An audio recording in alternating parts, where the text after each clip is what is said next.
Welcome to The Explainer. Today we're tackling, well, maybe the most important blueprint in the entire universe, the one for creating human life. It's this incredible, intricate master plan. So let's jump right in and see how it all comes together. You know, it's easy to think of human reproduction as just one thing, but it's really not. It's a whole sequence of events, a 6-step master plan where every single stage has to click into place perfectly. So let's start with that big picture, the 30,000-foot view. Okay, so here it is. This is the whole journey, from start to finish. We begin with the absolute essentials, making the sperm and the egg. From there, it's a cascade of events, transfer, fusion, and then this really critical moment, implantation. That's when it attaches to the uterine wall, and that's the real start of a pregnancy. Every single one of these steps is a domino that has to fall just right for the next one to happen. But here's where it gets really interesting. This blueprint, this master plan, it doesn't run on the same clock for males and females. Not even close. The timelines are just remarkably different. And that difference is one of the most fundamental things to understand about the whole system. And this slide, wow, it just lays it out so clearly. On the male side, sperm formation starts at puberty and just keeps going, pretty much for life. But for females, it's a totally different story. The ovum, the egg, that whole process starts before birth. And it has a definite endpoint, usually around age 50. So you've got one system designed for continuous production and another that's working with a set number of chances from day one. It's a huge difference. All right, so keeping that massive difference in timelines in mind, let's start our tour with the male system. The best way to get your head around it, really, is to think of it as a super specialized, incredibly efficient production facility. Yeah, let's call it the sperm factory. Okay, so any important factory needs the right location and solid protection, right? Same here. The whole setup is in the pelvis region, but here's the key part. The testes are housed outside the main body, in a pouch called the scrotum, and there's a very, very good reason for this. It's not just a random design choice. It's absolutely critical. So that pouch, the scrotum, it's basically a high-tech climate control system. Its one job is to keep the testes about 2, maybe 2.5 degrees Celsius cooler than the core body temperature. And you might think, what's a couple of degrees? Well, it's everything. It is absolutely non-negotiable. Without that slight drop in temperature, sperm production, the whole process of spermatogenesis, it just shuts down. Full stop. All right, time to go inside.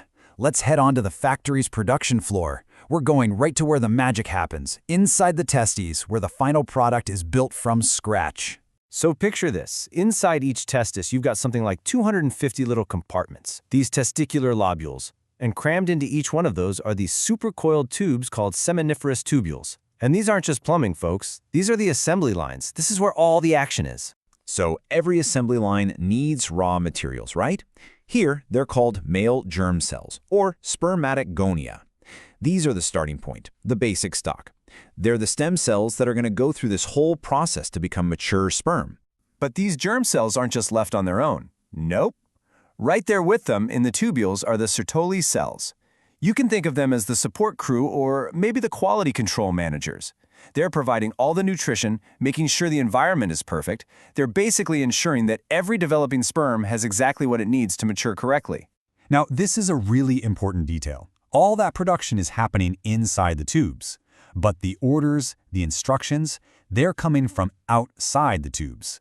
In the little spaces in between them, you find what are called Leydig cells. These are the factory's management team. They're the ones producing and secreting the androgens, like testosterone, that run the whole show. Okay, so the product's been made, but they're not ready to be shipped out just yet.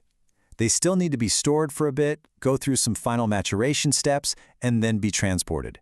And for that, you need a whole other system, a really intricate network of ducts. This is basically the factory's shipping and logistics department. And here's the route they take. Think of it like a package leaving the factory. They start in the seminiferous tubules, move through a series of collecting ducts, and then head to the epididymis.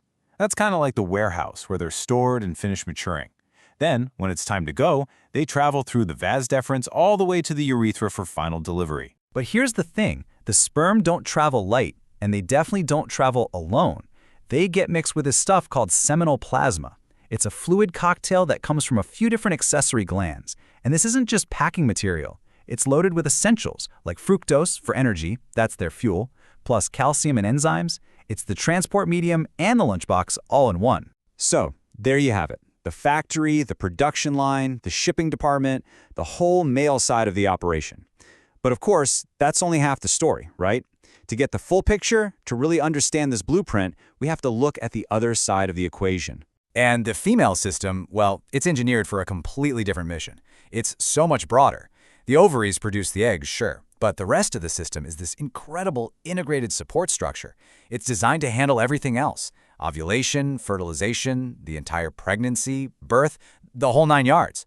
It's a whole different set of engineering challenges. And honestly, it's a topic for a whole other explainer. So we've seen the factory and its output, but this leaves us with the most critical question of all. How do these two separate, incredibly complex biological machines actually come together to create something entirely new? When you consider the trillions of moving parts, the timing, and the sheer odds, the fact that it works at all is the real miracle.